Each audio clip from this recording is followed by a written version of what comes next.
Hi all, welcome to Electrical EduZone. ഇപ്പോൾ നിങ്ങൾ തമ്പനയിൽ കണ്ട പോലെ തന്നെ, അതായത് upcoming diploma in electrical engineering opportunities എന്തൊക്കെയാണെന്നായിരിക്കും നമ്മൾ ഈ ഒരു സീരീസിൽ ഡിസ്കസ് ചെയ്യുന്നത്. അപ്പോൾ നമ്മൾ ഓൾറെഡി ഒരു ഫാക്ട് ചെക്ക് സീരീസ് നമ്മൾ ചെയ്തിട്ടുണ്ടായിരുന്നല്ലോ. അപ്പൊ അതിൽ നമ്മൾ കുറെ പോസ്റ്റിലൊക്കെ ചെയ്തിട്ടുണ്ടായിരുന്നു. അപ്പൊ ഇനി ഇപ്പോൾ ഉള്ള കുറച്ച് വീഡിയോസ് ആണ് ഡിപ്ലോമ ക്വാളിഫിക്കേഷൻ ഉള്ളവർക്കും ബിടെക് ക്വാളിഫിക്കേഷൻ ഉള്ളവർക്കും. പിന്നെ ഡിപ്ലോമയാണ് പറയുന്നത്. ഡിപ്ലോമ ക്വാളിഫിക്കേഷൻ ഉള്ള എല്ലാവർക്കും അപ്ലൈ വേണ്ടി പറ്റുന്നത്. സ്വാഭാവികമായിട്ട് അതെന്താ ബിടെക് കഴിഞ്ഞവർക്ക് കൂടി അപ്ലൈ വേണ്ടി പറ്റുന്ന ഒരു പോസ്റ്റാണ്. അപ്പൊ അതുകൊണ്ട് ആ ഒരു രീതിയിലുള്ള സീരീസുമായിട്ടാണ് നമ്മൾ ഇപ്പൊ ഇന്ന് വന്നിട്ടുള്ളത്.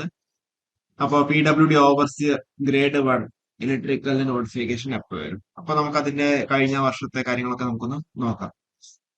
അപ്പോ കഴിഞ്ഞ വർഷം കഴിഞ്ഞ പ്രാവശ്യം 198/2020 കാറ്റഗറി നമ്പർ പ്രകാരം ഓവർസിയർ അല്ലെങ്കിൽ ഡ്രാഫ്റ്റ്സ്മാൻ ഗ്രേഡ് 1 ഇലക്ട്രിക്കൽ PWDയിലേക്ക് പബ്ലിക് വർക്ക്സ് ഓർ ഇറിഗേഷൻ ഡിപ്പാർട്ട്മെന്റിലേക്കാണ് വിളിച്ചേക്കുന്നത്.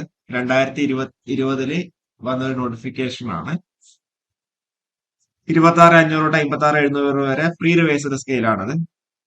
അപ്പൊ ഇതിൽ ഏകദേശം 17,149 അപ്ലിക്കൻസ് ആയിരുന്നു ഉണ്ടായിരുന്നത്. ഓക്കെ, അതായത് 17,149 പേര് ഈ ഒരു പോസ്റ്റിലേക്ക് അപ്ലൈ ചെയ്തിട്ടുണ്ടായിരുന്നു.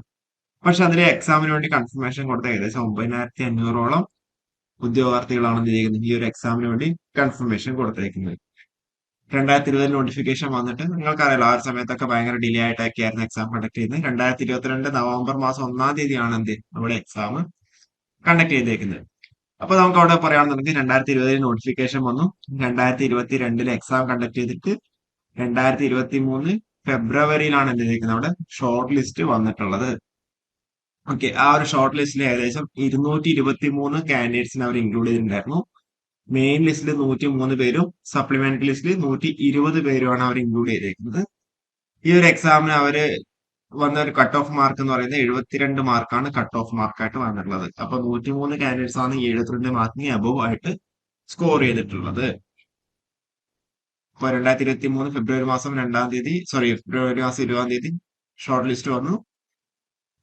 2023 ജൂലൈ മാസം 11 തീയതി ആ ഒരു റാങ്ക് ലിസ്റ്റ് നിലയിൽ വന്നു. ഇതുവരെ 72 അഡ്വൈസസ് ആണ് ഇതുവരെ പോയിട്ടുള്ളത് കേട്ടോ. 72 അഡ്വൈസ് ഇതുവരെ പോയിട്ടുണ്ട്. അപ്പൊ നിങ്ങൾക്ക് അറിയുന്നത് പോലെ 2026 ജൂലൈ മാസം 10 തീയതി ഈ ഒരു റാങ്ക് ലിസ്റ്റിന്റെ വാലിഡിറ്റി അവിടെ അവസാനിക്കുന്നുണ്ടാവും.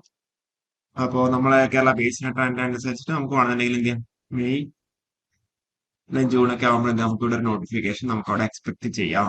ഓക്കെ, കാരണം വെച്ചാൽ 72 അഡ്വൈസ് എന്ന് പറഞ്ഞാൽ നല്ല അഡ്വൈസ് തന്നെയാണ് അല്ലെ. ഇതിൽ NJDs കുറവാണെന്നാണ് ഞാൻ മനസ്സിലാക്കുന്നത്. ഓക്കെ, നേരെ ഹാർബർ എഞ്ചിനീയറിംഗ് ഒക്കെ ആകുമ്പോൾ അവിടെ ഫുള്ളും NJDs ആണ് കൂടുതലായിട്ടുള്ളത്. അതിന്റെ വീഡിയോ നമ്മൾ ചെയ്യുന്നുണ്ടാവും. എനിവേ, ഓവർസിയർ ഗ്രേഡ് അല്ലെങ്കിൽ ഡ്രാഫ്റ്റ്സ്മാൻ ഗ്രേഡ് ഇലക്ട്രിക്കലിന്റെ റാങ്ക് ലിസ്റ്റ് ഈ പറഞ്ഞ പോലെ 2026 ജൂലൈ മാസം കഴിയുന്നുണ്ടാവും. അപ്പൊ നമുക്ക് ഈ ഒരു മെയ് ജൂണിലൊക്കെ നമുക്ക് എന്താ അവിടെ PWD ഓവർസിയർ ഗ്രേഡിന്റെ നോട്ടിഫിക്കേഷൻ നമുക്ക് അവിടെ എക്സ്പെക്ട് ചെയ്യാം. എനിവേ, കൂടുതൽ വീഡിയോസ് ആയിട്ട് വീണ്ടും വരാം. Okay, thank you.